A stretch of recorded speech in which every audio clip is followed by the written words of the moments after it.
There we go. Okay, welcome once again to New Orleans by Night. Tonight's scene is featuring Mishi Mallow as Claire O'Keefe and David Andrew Johnson as Father Amos Deakins.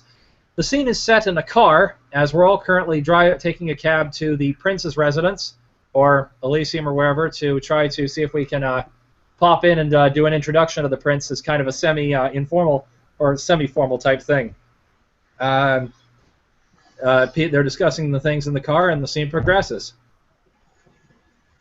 Good evening, uh, fellows. I called you here to kind of get everything out of the way as quickly and without with as little trouble as possible, given the last couple days and how frantic everything has been.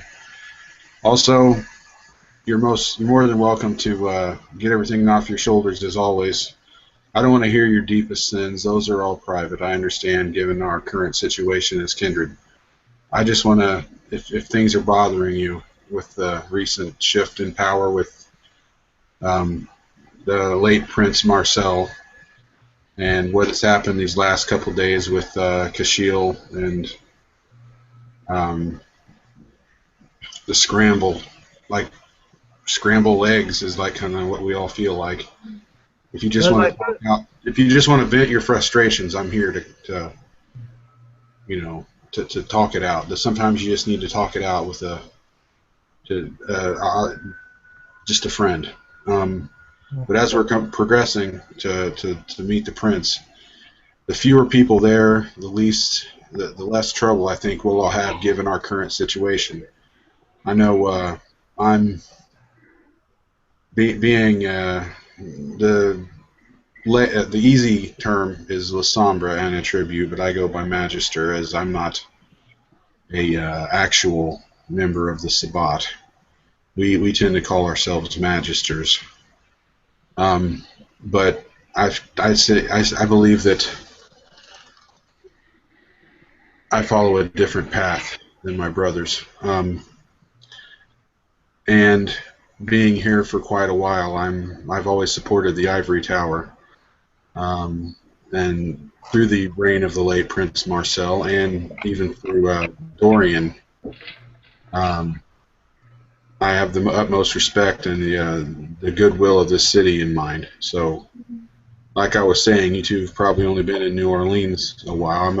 I've no idea of the actual date of your embrace, nor do I intend to pry.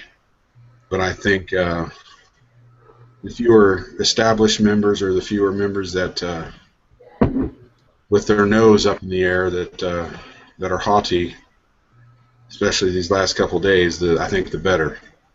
Mm-hmm. So I figure if we go alone, so to speak, even though there's three of us, it'll be easier to get this out of the way, get ourselves acknowledged. Well, first things first, I'd like to apologize for any previous actions of mine. I know that the last time I ran into you both, I was literally bowled over on the way to a social meeting, and Père Deakins, you slammed me against the wall. I apologize if I did anything to offend either of you. I was just trying to say that the air was rather thick with the situation. It wasn't your fault. I was just trying to remind you to not do anything to provoke any rash decisions from those in that room. It would have been like a spark that didn't need to be lit. Yeah, I understand. Again, I apologize for my stepping out of line. I have had over the past few nights, despite the troubles with the Sabbat, I normally don't. Normally, I've lived to myself and tried to help out where I can, but in this circumstance, I've never sided with the Sabbat, mind you. They are a group of monsters, but they are the monstrosité, mate. But at the same time, I've generally lived on the sides, but now it's high time that I finally come clean, embrace my heritage as a Ravnos, and tell the prince that I am at his service if he can figure out a way to use me. My main concern, however, say you've never been You say you've never been affiliated or an agent of the Savant? No, but I have been an independent for my entire life. But when I say that I have been, I've been here and there I've been here and there and traveled a long way. You run into a number of different types, but you just simply. How many successes did you get, by the way? None. The one canceled out the 8. And I'm guessing it's a straight mix. Either way, you can tell. Well, either way, he's not lying to you. Like he is. He is telling you say you're lying to me. I've busted my role. So. Okay. Well, yeah, you can't really tell, but it wouldn't have mattered either way. He is telling the truth. It's just like, the sabbat a monstrosité, but basically that, like a little bit of a thought at a cross reference to a previous endeavor. I haven't counted their type, however, but when you travel a lot, determining whether or not you side with the Camarilla or simply be an independent, that depends on city to city, and because of certain things that my sire did, I have had to.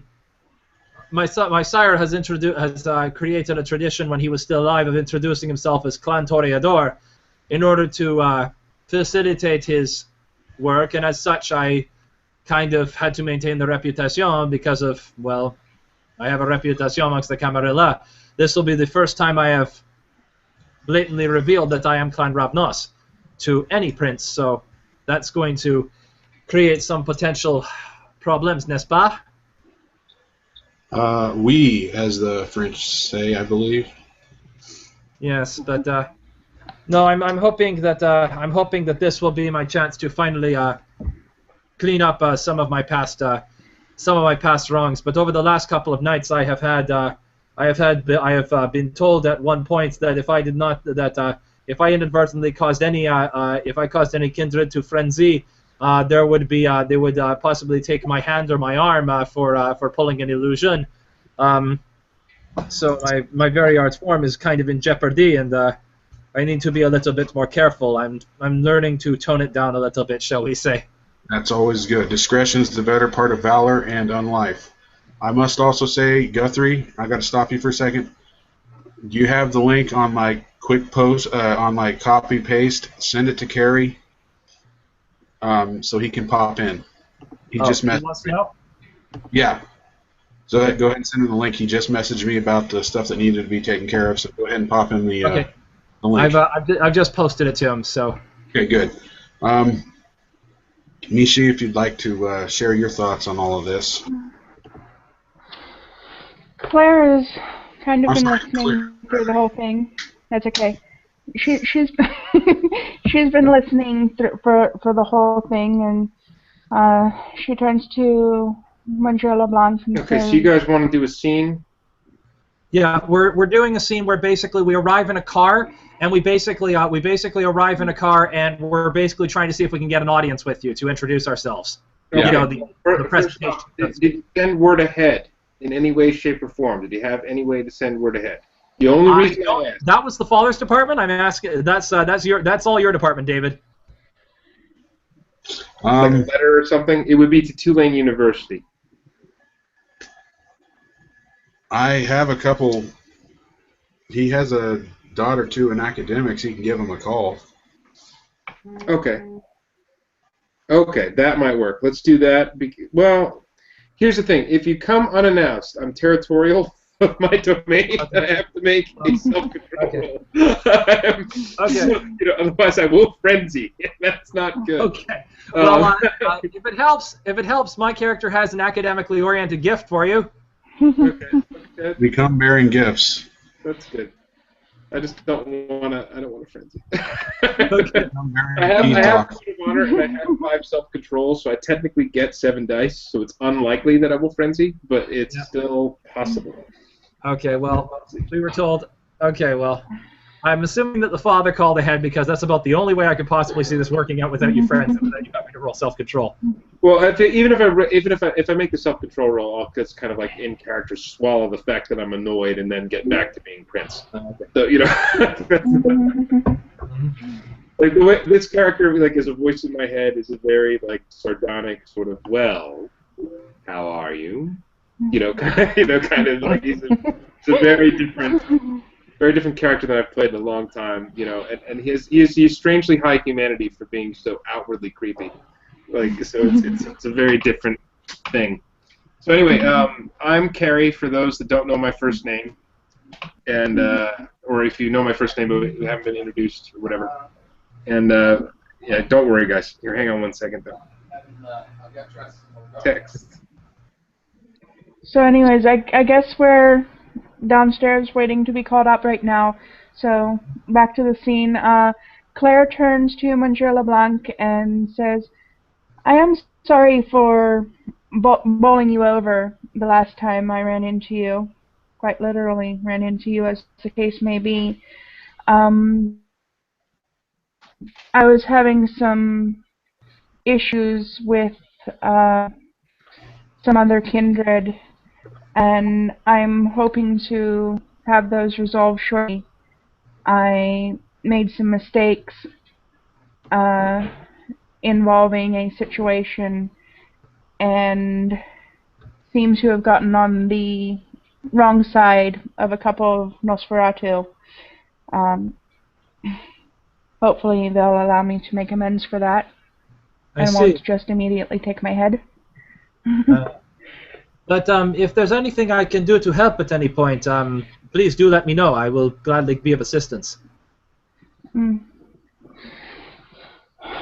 Well, I am hoping to take a couple of kindred with me when I meet with them to help moderate the situation and ensure that everybody has a chance to speak.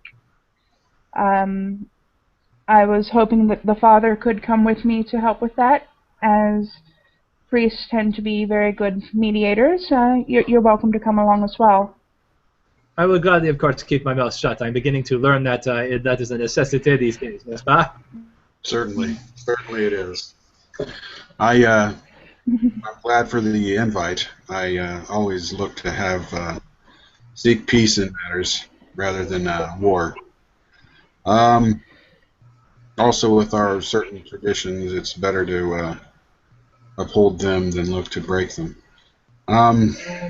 Carrie says that apparently you can roll int 6, roll int academics to see if you can find a listing. Diff 6 is one success is enough. Okay. Let's just see. I actually have 3 dots in academics, so I will 1, 2. Wow. 2 successes. 1, 2, 3, 4. All right, so Okay, if the 10s count for 2, I've got 4. If not, I've got 3. if anybody's using a cell phone with web browsing, you can easily find the Tulane University faculty listings looking around for Patrick McKinnon. As his ID is a 5th level ID, there is direct line contact information there. There's a phone number and a listing. There's no photograph, you'll note. But he is listed as faculty, a tenured professor in history, American history to be specific. Ah. I believe this is our contact. Ah, brilliant.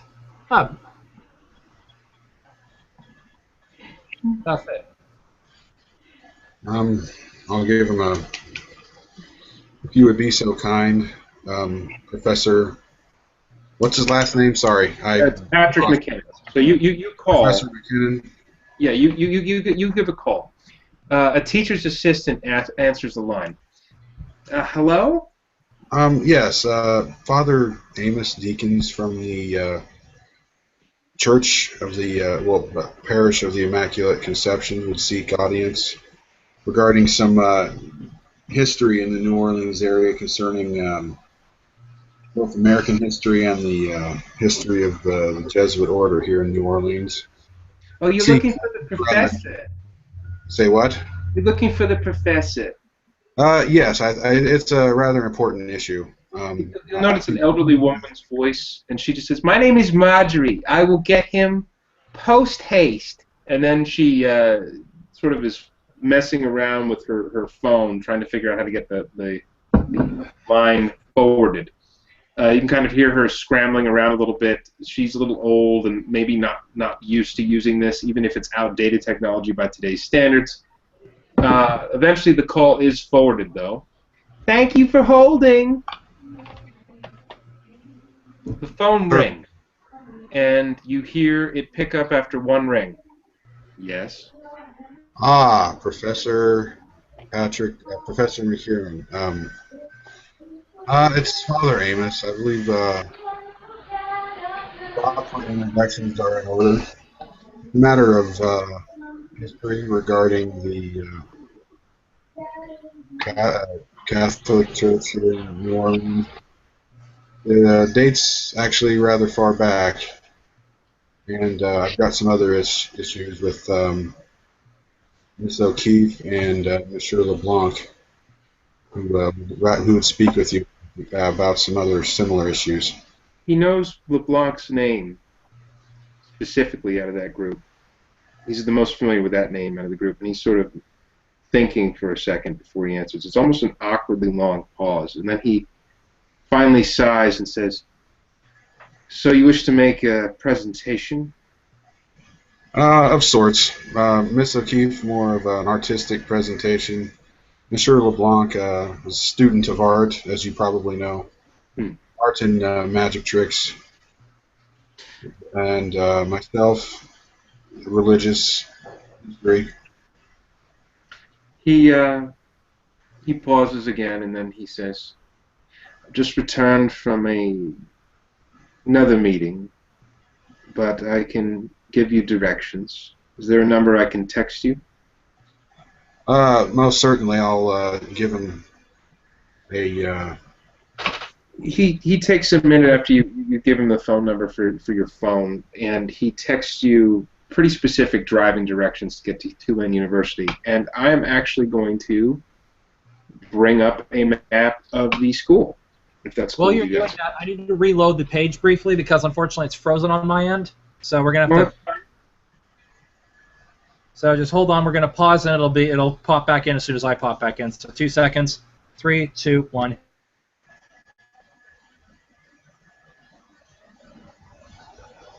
Okay. Let's give Guthrie a second to get back here.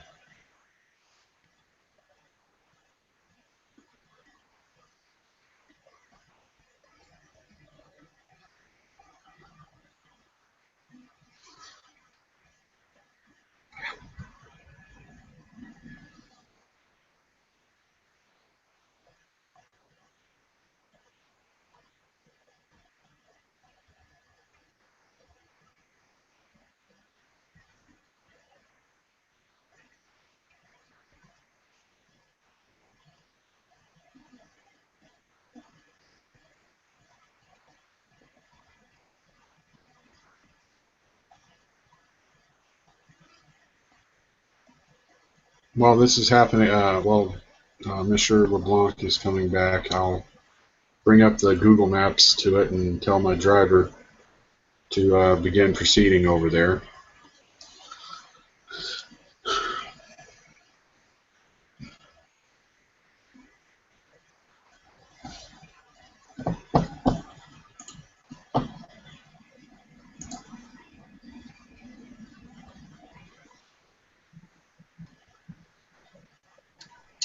Now, as you can see the map, there's a building labeled number 74 on this map. Hey guys, sorry I'm late. I'm back. We're re-recording now. I apologize for that. It's okay, Guthrie. Don't worry about it. Okay, there's a building labeled 74 on this map, and there's concise driving directions to a parking lot nearby. You'll notice that it's closer to Broadway Avenue. Can you see the map? Screen sharing. Yeah, it's on the middle left side. I see that number 74. Yes. Okay. That's where you should go. Now, Patrick McKinnon is a vampire who's lived in this city for a very, very long time under different aliases. There are many vampires who know him by different names throughout the years. But he currently, and has, as far as anyone can remember, always claimed domain over Tulane University in its entirety. He's well known for being territorial. even fierce in defending its borders. He does not take kindly to uninvited guests, and that's common knowledge for anyone who's been here more than a few years. However, My character would not know this. okay. However, if you've been invited, he will treat you honorably, as he is Ventru, and that is his way. Understood. Now we're going to come back to. Let me stop sharing. Hang on. Okay. As you get there and you pull up, it's getting kind of late. And I'm going to pull up a photo here to show you where you're at. Sorry, I like visual aids. If that's okay with you guys? No, feel free. Okay. And basically, you'll know it's maybe getting to be a late hour. People aren't really hanging around. Maybe it's the time of year. Students are kind of settling in now. You know.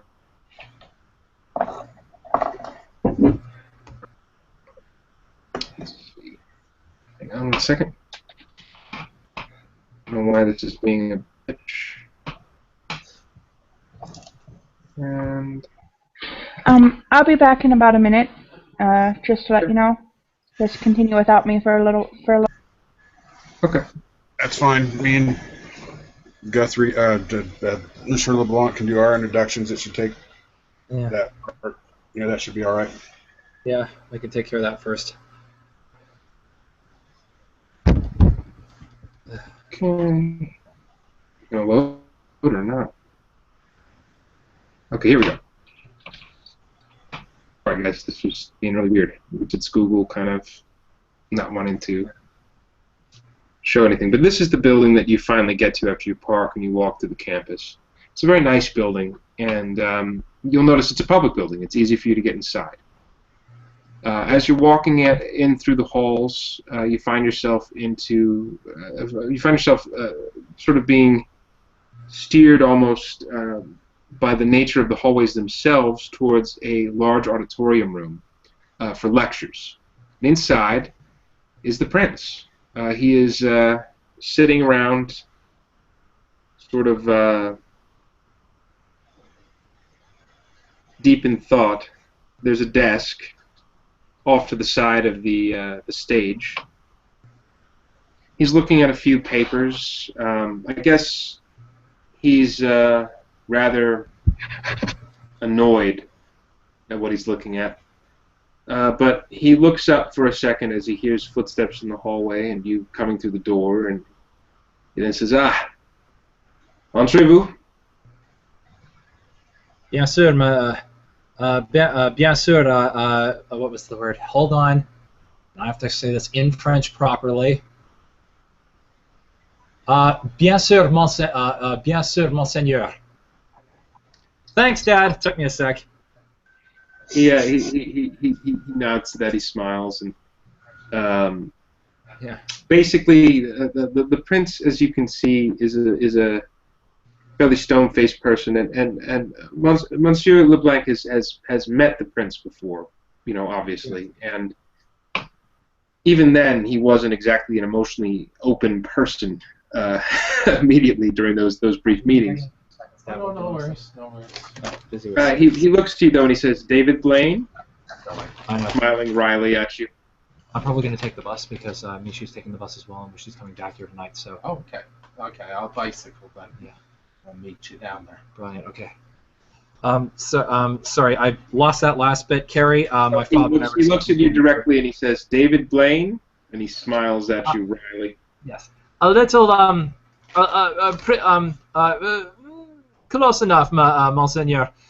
Speaking of, at the father's insistence of this, the father's suggestion of doing this particular presentation, I have a gift pour vous, if you would like.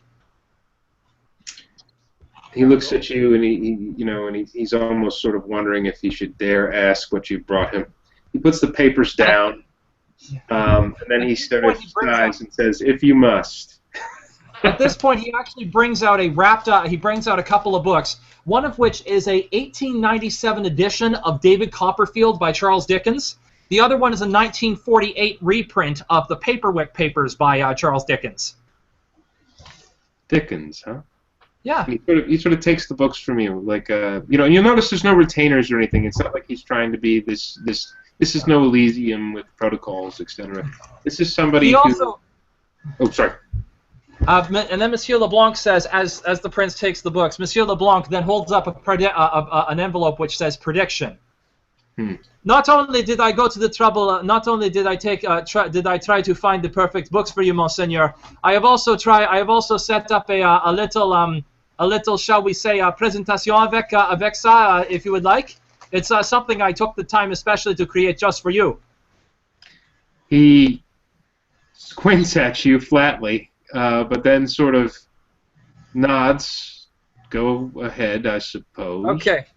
Which book would you like to use? The Paperwick Papers or the David Copperfield? Which one? Since you're David Blaine, I'll go with Copperfield. Okay, this is the book we will use for the randomizer. Please do me a favor and tell me where to stop anywhere you see fit. As he starts flipping the pages. You can stop now. Yeah, we will be switching to page 412, as you can see. So with that, they flip to they will be flipping to page 412, 413. Just give me a sec to flip over to actual page 412 or 413. While you're doing this, Prince is sort of immutably stone-faced, watching you. Okay, this is almost done quickly. And he says, now, Monseigneur, would you want the left page or the right page? I'm left-handed. Yeah. Then left page, you notice the first word on page 412. Sorry, let me actually get it in frame here if I can do this. You notice that the first word on the page 412 is reasonably. Well, it just so happens I showed you that I have a prediction here. And when we open the envelope... Is it a reasonable prediction? He says. Well, when we open it, let's just say I made the prediction quite reasonably. As he holds it up to the light for you. He sort of and hands you the prediction in the books. It's a thin smile. Pour vous avec la prédiction. I hope you enjoy. I hope you enjoy them as much as I did reading them when I first bought them. He takes the books and he's smiling and he manages to stifle a little laugh for a second and I will actually roll charisma etiquette. Why the hell not? Let's see what happens. Should I roll a performance for that one, or shall we just let that go in character? You will let that go. But okay. he manages to sort of bang up roll.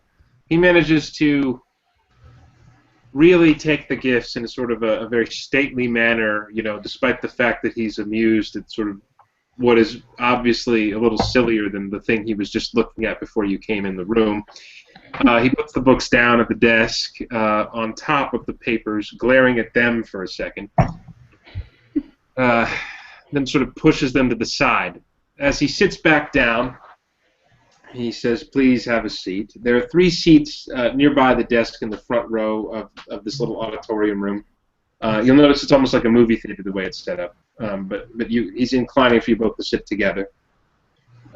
His desk is about 5 feet away. There is one final piece I must tell you now, my liege, and I was hoping that by getting off on a good footing, I can finally reveal a piece of truth that will that has not been revealed to several other princes in Camarilla cities. I am not of Clan Toreador, as my reputation would have. Out of character, my character's reputation is, he's the idle amusement Clan Toreador. I am in fact Clan Ravnos.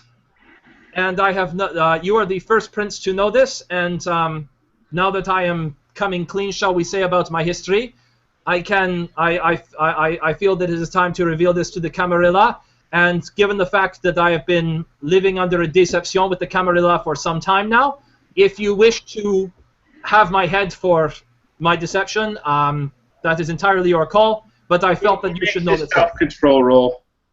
He's fine. He looks at you. He doesn't show an inch of a reaction to this. Instead, he stares at you unblinkingly, since there are no mortals nearby, stone-faced, not even breathing.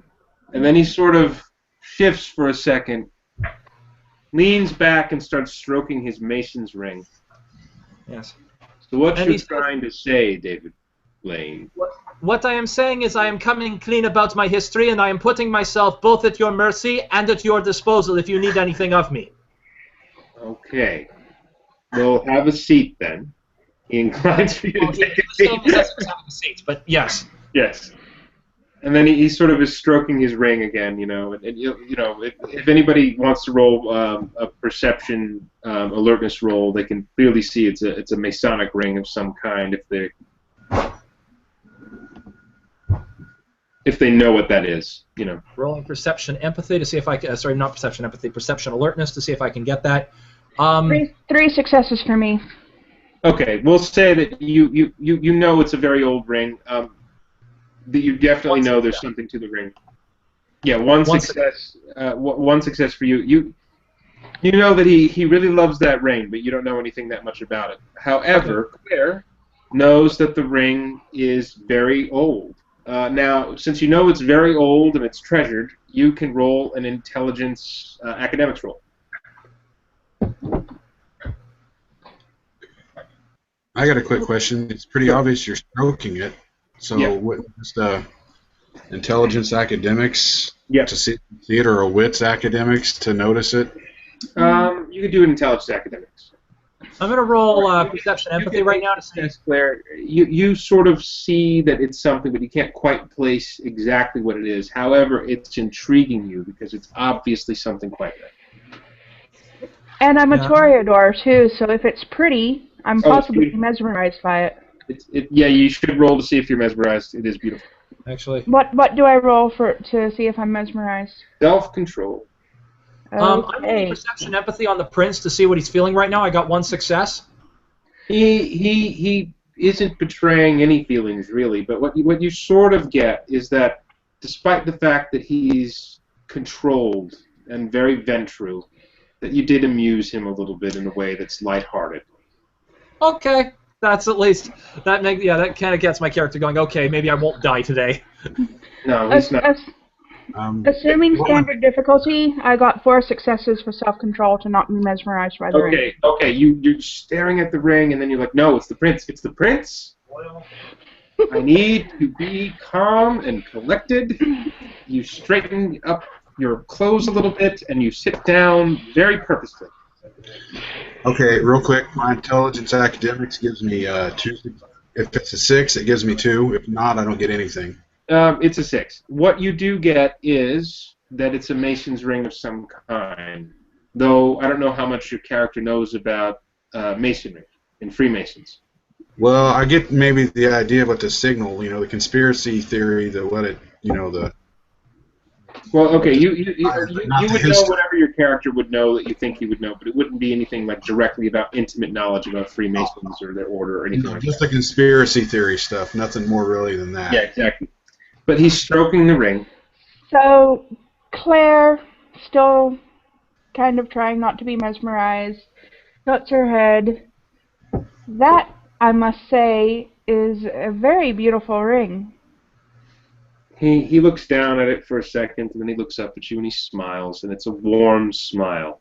And it's for the first time you see in this very average-looking man sort of a distinguishing thing. Like when he smiles, his face lights up in a way that makes him almost boyish. He then looks down again and says, yes, this is a very dear little trinket. I suppose we all have a bauble or two. A past life parting gifts. Or I should say a gift from a past life is really what I should say. Strike that and reverse it. And Claire tilts her head to the other side. Would you mind telling me a little bit more about the history of the ring? I would. Ring? He says. He puts his hands down on the desk and he sort of looks at you. I'm sorry, my dear. It's not a story for an event such as this. So, I guess Claire kind of slump. Yeah. She slumps down. Okay. He's not trying to be offensive. He's just trying to be quick to the point. He then sort of leans back in his chair and he says, "So I'm guessing you've all heard the news about there being a new prince in town." From why we're here. Right. Word travels fast. I have a couple things to address. Certainly.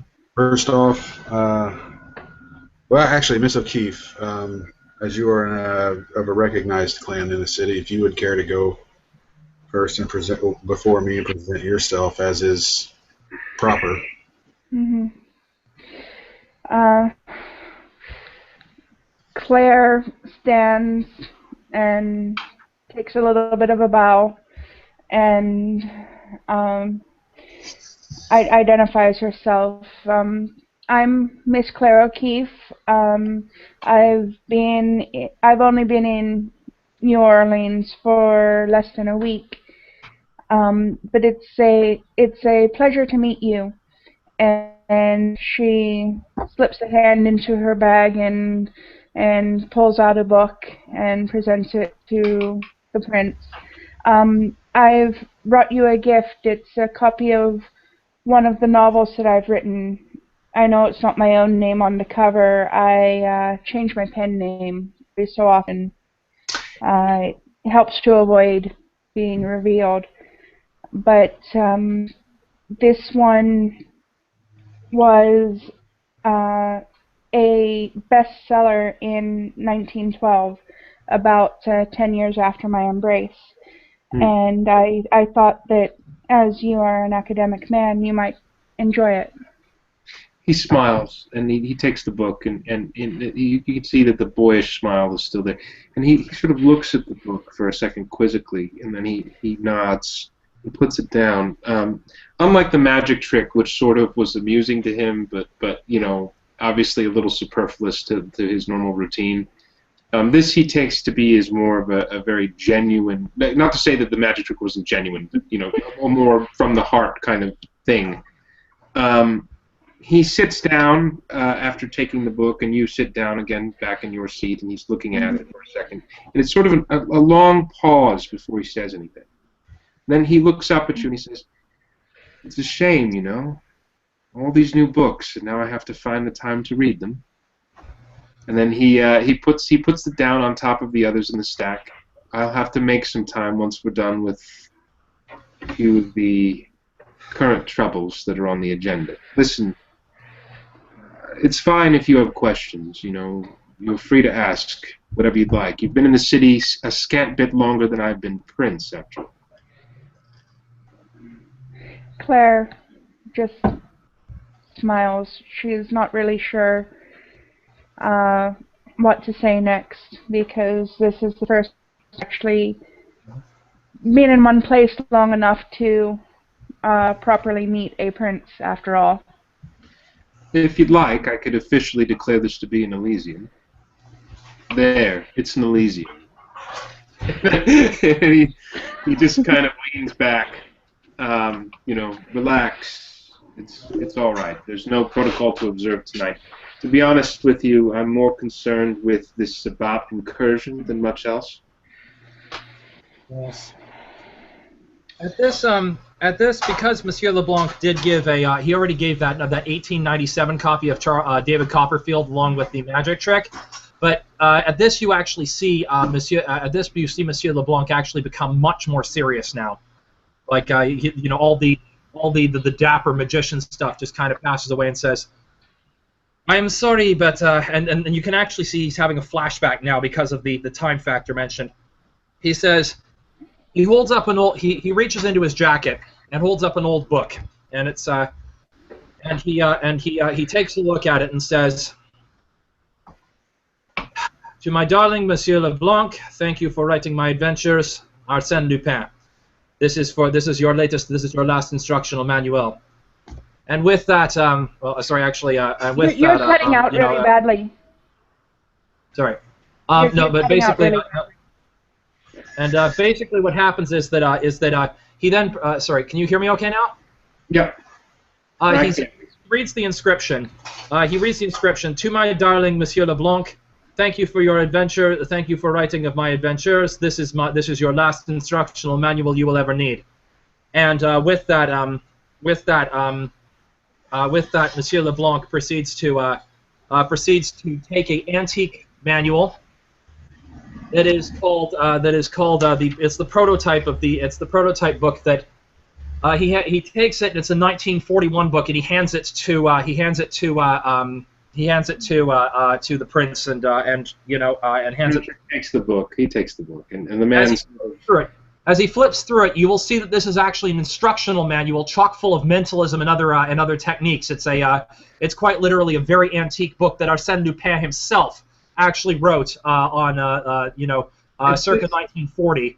Wrote the last instructional manual that he himself wrote on all the techniques of thievery and mentalism, and basically it's pretty much the ultimate magic instructional manual. And at this, Monsieur Leblanc goes dead serious at this point. And I need to roll self-control at this point. Sure. Not a fancy self-control, just a self-control not to break down. So I think my self-control was 2, so hopefully not to break. He fails. Okay, so what happens if you fail? Are you going to cry or like? No, basically, you see a single tear of blood red slowly start to, you see a single tear of blood red slowly start to descend Monsieur Leblanc's cheek, and says, I had been planning something else, one of my 2 great gifts for the prince that were given to me by my sire. The first one got taken by the primogenitor, by the regent of the Tremere, but this is all I have left of my sire, Monsieur Arsène Lupin. And with that, he hands the instructional manual to the prince and says, "This is all I have left of my sire, but for what it is worth, it is yours." The prince, of course, is shocked at this display. So what he does is he looks at the man crying, and what I'm going to do is I'm going to roll my status plus my charisma plus leadership. So what the hell? Yeah, let's do that. That should be like 9 dice, okay? And basically, the prince takes the book. He's got enchanting voice, so this is a lot of successes. He leans over and he takes the book and he says, "Well, I don't know what to say. Monsieur Leblanc, I shall never call you David Blaine again in jest." He looks at the book and he's sort of thinking about it for a second. Are you sure you wish to part with something that has fostered such generosity and, well? Monsieur Leblanc says, he kind of half flips into French for a second and then remembers that he's an English-speaking area and flips back to English and says, "My prince, this is. As I have said, I am coming clean from my. I am revealing all of my past, and I am putting myself at your disposal. This is the last of my great sire to you, and I wish to put myself at your disposal in whatever way I will tell you this. He tells you to settle down, and he sort of says, "I will tell you this. I will read this book first and then return it.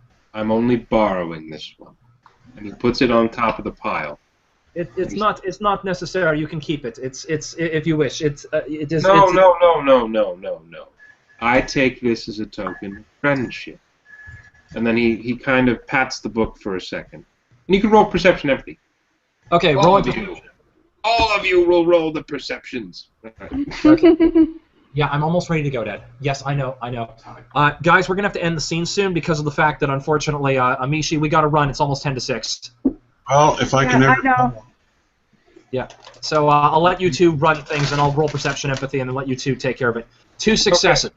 You can tell that he's being genuine. He is genuinely going to return the book, but he genuinely also takes it as a statement of friendship. He's actually kind of impressed with you for the first time ever, probably. Yeah.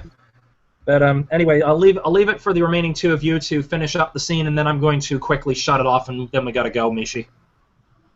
Yeah, I know. He looks to all of you and he says, "Well, I'm terribly sorry that I've been busy this evening and that we can't have a longer chat. However, if the two of you would like to come back, because he's noticing the two of you are sort of looking at the time, we could schedule a right proper presentation at a different moment. Unfortunately, I am Prince more out of necessity than through political maneuvers.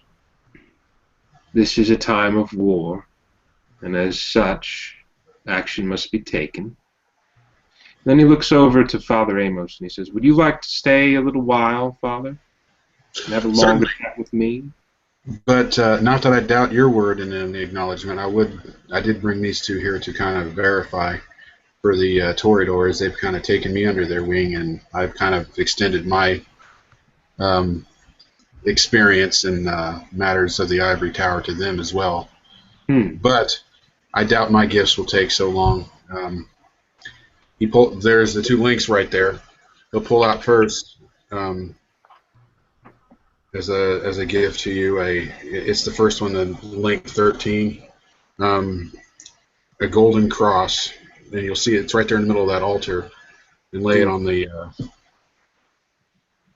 on your desk thing that's there. If you should ever require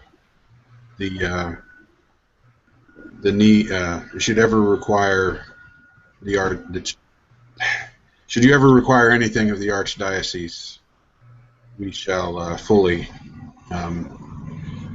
support your what do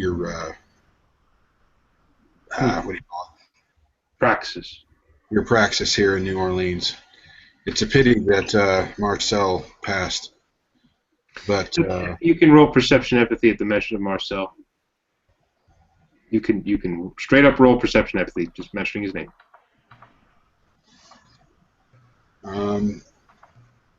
Anybody right. with 3 successes or more will note that he cares not about Marcel's death one lick. I can't tell one way or the other. I don't have 3 dice for that, so it doesn't matter. Okay. I can tell. You can tell that actually with your successes, you can tell that he's almost amused at the mention of Marcel. Then he sort of says, "Come now, Father. Marcel was a bit of a tyrant, a failure in terms of Aventru. He kept the Primogen Council at each other's throats since the 1950s in the passing of Duran, who was also a bit deranged in my personal opinion. I was never a public supporter of either. And after Katrina, well, he allowed Setites a seat at the Primogen Council." Well, it is what he is. They've both been dealt with. And He was family, and I had to tolerate him as thus. But I appreciate this gesture. My child Vivian will love this cross, if you don't mind me extending this to her. This is definitely something she would enjoy. It is yours to do with as you will. He'll also, at this point, pull out 2. It's kind of separated. It's that second thing that the bishop there, or priest or whatever, is holding in his hands, that rod, and he'll kind of connect them like a pool cue almost. Sure. To make an actual, again, as a sign of the favor of the church to your new rule. May you rule long and prosper with as a. Well, he laughs at that too, and he says, "To be honest with you, I've made a deal with the Primogen Council, where this reign of mine will last upwards of 2 weeks before I am to be reevaluated." I had no idea of that. I just barely known that you had taken the seat. Well, what I did was I offered my services in a time of need. There was no one else stepping up to bat. And he looks to Monsieur Leblanc for a second. Sorry, this is out of character. I'm just saying that Mishi and I really got to get going. It's like that's fine. You can watch the scene later. Why not just leave it on? Just leave. I'm the one controlling the room, so I have to be the one who manually hits the stop broadcast button later. Well, technically you could edit it, but okay, it's fine. What we'll do is we will cut the scene here, and David, if you would start a new scene, we'll start from there, and I will go on to further explain the conditions of my reign. And Actually, you might have to do that, Carrie, because my broadcasting has issues. I will start the scene for you. Don't you worry. And meantime, and at this, both Claire and Monsieur Leblanc go. We are sorry. We have a pressing engagement we have to get to, but we will. We apologize for cutting it so short, Monseigneur. Feel free to take my cab, take my car to wherever it is you need to go. Yeah. Au revoir et à bientôt. Au revoir et à bientôt, Monseigneur, and Monsieur Père Deakins, and at which point Claire and Monsieur Leblanc can pop out and the scene ends, and will be resumed in a separate scene. Okay, see you guys.